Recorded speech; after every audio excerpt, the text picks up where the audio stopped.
Starbound's a beta game still in development by Chucklefish. It's a large sandbox survival exploration game set in a giant universe full of planets and galaxies, each one teeming with many varieties of species and landscapes. So here's the top 5 reasons why I enjoyed Starbound.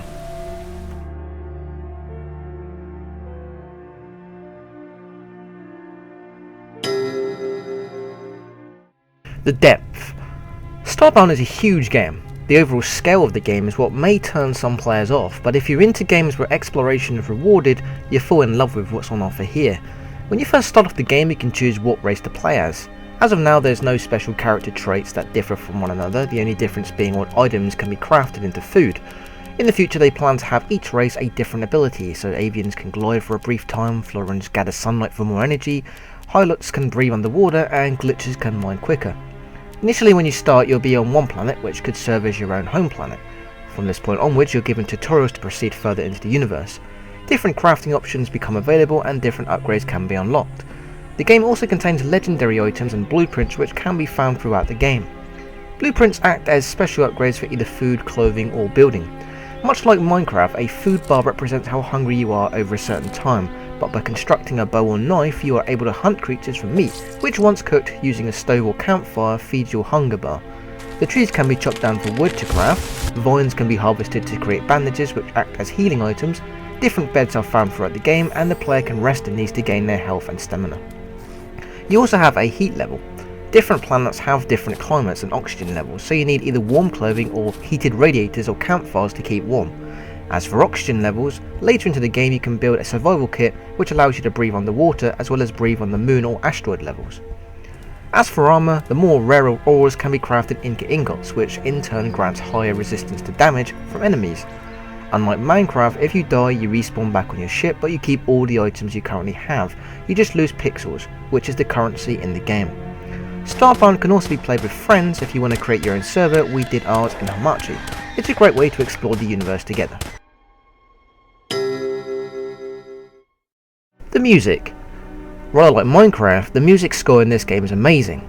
Much of the time while you're venturing the wilderness, some dramatic song will start playing, really captivating the beauty and size of the world in game. There are several atmospheric and relaxing songs throughout the game, and some can only be heard in certain areas. As the day progresses and you start constructing a house or sleeping in a bed waiting for the time to pass, you really do appreciate just how immersive and wonderful it is. The music will change to a more frantic pace once an enemy is targeted, and it's also worth pointing out that musical instruments can be found in various chests which allows you to play certain songs on them. But for the most part, the game's music alone is noteworthy of some excellent tones, right up there with some of today's next-gen titles. The locations. Part of what makes Starbound so appealing is its wide range of locations the game offers. Your main hub of the game is the spaceship.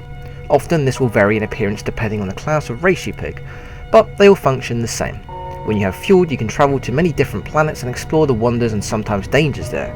The planet's biomes are mainly grasslands, deserts, savannas, forests, jungles, arid and snow. There are also hidden biomes like tentacles, eye, flesh, crystal, bone, shroom and toxic. It's here that hidden items can be found and crafted, like beds, lights, doors and chairs. Some planets also have villages and towns of different races. So avian villages have marketplaces, bird shrines and dungeons. Apex have a Big Brother vibe where all the inhabitants are monitored with security and where they live in the same apartments and ordinary themes. Glitch are usually found in medieval castles and structures where their livestock is mechanical. Humans are usually found in prisons and attack an enemy on sight. Florins inhabit large trees and their architectural style is that of prehistoric. An interesting part of the game is that many planets have different gravity and weather patterns, so some will have acid rain, vicious thunderstorms, beautiful meteor showers to giant chunks of asteroids plummeting to the ground. Each planet helps create a new and exciting way of travelling. Weapons, tech and items. Starbound gives you a lot of items in the game. From the very beginning of the game you start with a basic manipulator, which is used to destroy single blocks or move blocks in place. When you gain access to a crafting table you can create pickaxes and swords used for fighting enemies and mining for minerals. The more you progress with the game, the more items and weapons you can unlock, from swords and bows to assault rifles and rocket launchers, from pickaxes and torches to drills and flares. There are hidden techs throughout the game which serve as special abilities that either help you win a certain edge in battle, navigate a level safer, or speed through it quicker. Tech allows players to choose 4 different tech slots, each with varying abilities. Some allow for rocket jumping from enemies, others allow you to play to glide over dangers. Even so, more can summon a vehicle or a mech or teleport or morph ball. These techs make playing the game that much more satisfying. Collectibles. By far the most damning thing about Starbound is, if you see it, you can mine and collect it.